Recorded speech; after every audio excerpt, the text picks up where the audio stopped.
যতটা মুগ্ধতা নিয়ে বর্ণনা করে শেষ করা যায় না, হিমালয় ততটাই নৈসর্গিক। ভ্রমণ পিপাসু বা পর্বতারোহীদের কাছে হিমালয় জয় কিংবা দর্শন আরাধ্য এক বিষয়।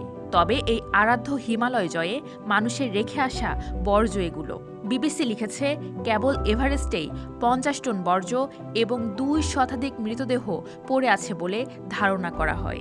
বিশ্বের সবচেয়ে উঁচু বর্জ্যের ভাগাড় হিসেবে পরিচিত এই পর্বতে ২০১৯ সালে পর্বতারোহীদের উপচে পড়া ভিড়ের মধ্যে বিপজ্জনক পরিস্থিতির সৃষ্টি হয়েছিল। এই পরিস্থিতিতে ২.৫ মাস আগে পর্বতটিতে বার্ষিক পরিচ্ছন্নতা অভিযান পরিচালনা শুরু করে সেনাবাহিনী। এখন পর্যন্ত ৫টি পরিচ্ছন্নতা অভিযানে ১১৯ টন আবর্জনা, ১৪টি মৃতদেহ এবং কিছু কঙ্কাল সরিয়েছে সেনাবাহিনী। এই বছর সেখানকার কর্তৃপক্ষ বর্জ্য কমানোর লক্ষ্য নিয়েছে। তার অংশ হিসেবে পর্বতারোহীদের মল নিজেদেরই ফিরিয়ে আনতে হবে।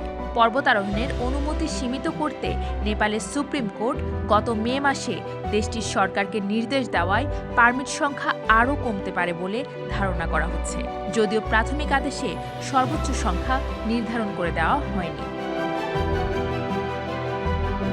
মে মাসে শেষ হওয়া বসন্তকালীন মৌসুমে সরকার এবার ৪২১ জনকে পর্বতারোহণের অনুমতি দেয়, যেখানে গত বছর এ মৌসুমে রেকর্ড ৪৭৮ জন অনুমতি পেয়েছিলেন। অবশ্য এই পরিসংখ্যানের মধ্যে নেপালি গাইডদের হিসাব ধরা হয়নি। তাদের ধরলে এবছর প্রায় ৬০০ মানুষ পর্বতারোহণ করেন। এবছর মোট ৮ জন পর্বতারোহী মারা গেছে বা নিখোঁজ হয়েছে, যেখানে গত বছর এই সংখ্যা ছিল ১৯।